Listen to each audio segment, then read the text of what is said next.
Guys, I've had 4 days to think about it, and I am stuck on something. I'm stuck on the psychology of not giving Rose the rematch with Carla. Now, this is an interesting one, and please don't take the lazy approach. Please do not just tell me that that was a bad fight, or that that was not a fun fight, or there wasn't an action fight. Like, we all get that, but please don't say that. I mean, let me just lay out a little bit of different verbiage for you. We'll say the exact same thing, but let me just give you a little bit different verbiage. All right, you must understand, you reap what you sow. Or at least we believe that to be true, and at least we would like that to be true. Rose took a belt off of 2 girls. Rose had to immediately rematch both of those girls. They were dominant, decisive victories. Nothing, historically speaking, was as one-sided as the ass-kicking Rose put out both nights that she won the belt that warranted an immediate rematch. It was the opposite. She was so dominant, we chalked it up to it must be a fluke. And we do that. As human beings, particularly fight fans, we do that.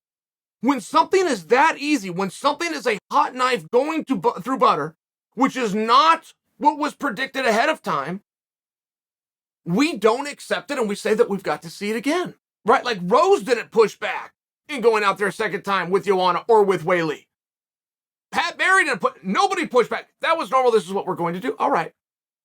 But there wasn't a scenario where Rose was going to get a rematch if she loses to Carla. I mean, let me tell you something, guy. You want to tell me that was a boring fight? Let me tell you something else. And I will be 100% factually correct on this. That was arguably the closest fight I've ever seen. It was arguably the closest fight that you've ever seen. It was arguably the closest fight in the history of our sport. That is also a true statement. We were baffled at who was going to win. If you would have had the courage to bet before that fight, you could have even taken a prop bet. But if you were a gambler and you had the account and you were willing to do that, if there would have been a fictional scenario where when that fight concluded, you could now place a bet before Bruce Buffer makes the announcement, you would not have taken it because you didn't know. You didn't know because it was close. Generally, when you have a close fight, particularly for a championship, particularly marred with controversy, whatever said controversy might be, you redo that match. But there was no scenario where Rose was going to get the immediate rematch. I don't know why. I'm just wondering. This is one of the biggest stars. The whole reason that Rose had to give the rematches in the 2 examples that I gave is because they were such massive stars. It was almost like, look, we got to get this train back on the tracks. Rose is a more massive star. She wasn't going to get the rematch, no matter how that outcome went. Knockout, submission, knockdown, drag out, fight of the night, fight of the year, greatest fight of all time. If it didn't go her way, she wasn't going to get the rematch. Why is that? Is it because as human beings and as fight fans, we crave something new? Is that what it is? That's possible.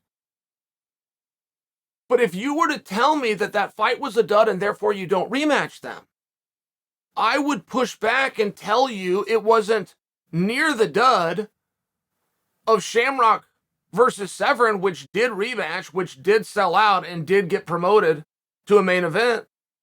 Be a fine example by me. And if you're going to correct me and tell me that the guillotine came first and the lop came second, all right, it was 1993, maybe you got me on that, but I'll use a more recent example that I do know that I'm right about, which is the only other fight that was comparably as inactive and frustrating to watch was Ngannou versus Lewis. And not only were they going to rematch them, they were going to move them up the card from a co-main event to a main event. Oh, and by the way, they're going to put a world championship up. I'm only speaking to the idea, if you give me the lazy answer and you try to tell me that it was a bad fight, I'm of course not going to argue that. I would get cutesy with the verbiage and I would tell you it was also possibly the closest fight that I've ever seen. It was the most confusing fight, and it was the least amount of confidence that we as a community had between the conclusion of the contest and the announcement of the winner. But even if that hadn't happened, Rose was not going to get this rematch. I just think that it's interesting. I like to learn everything, right? I got to know everything. I'm a curious guy. But generally I do, and then I bring it to you. There's a reason we're the biggest podcast out there. There's a reason our numbers are bigger than anybody else that does it within this space, because we're the smartest guys in the room. We have the answer. Somebody else asks us the question, we come bonk them on the head and we condescend to them and look down our nose because it's so obvious, and we smash their face in it like the puppy that missed the paper. That's what we do over here. I don't have this answer. I don't know. I know that the phenomenon is true. I know that no matter how that contest went, if it didn't go Rose's way, she was not getting the immediate rematch. I know that she is a massive star and a much bigger star. I know that all the stuff that you would generally argue for the reason that they do rematches in terms of marketability and draw ability all favor Rose. I can also tell you if there was any scenario she was going to drop the belt that night, she was not going to be next.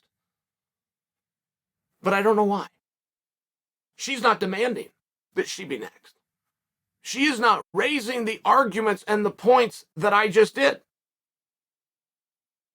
She's possibly not aware. A lot of people get like that. They forget their own career and go, hey, you know what? I did do that. As a matter of fact, I did do that twice. Possibly. But either way, there's nothing going in that direction. As a matter of fact, right in front of Rose stepped Joanna Champion. Those voices went up. I predict for you that's the direction that we're going to go. Rose stepped aside as quickly and quietly as Justin Gaethje did. And I don't fault them. I'm just bringing it to your attention. I'm just asking why. You tell me it was a boring fight. I'll tell you it was a close fight. Your move.